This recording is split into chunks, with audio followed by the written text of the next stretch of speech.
শাশুড়ি চাই নগদ টাকা, স্বামী মোটর গাড়ি, নিত্যদিনের যৌতুক জ্বালা সইতে নাহি পারি।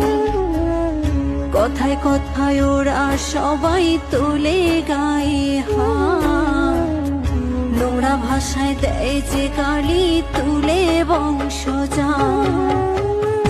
একদিন ঠিকই শুনবা বাবা তোমার মেয়ে নাই, যৌতুক নামের মরণে ব্যাধি হবে সেদিন দায়। একদিন ঠিকই শুনবা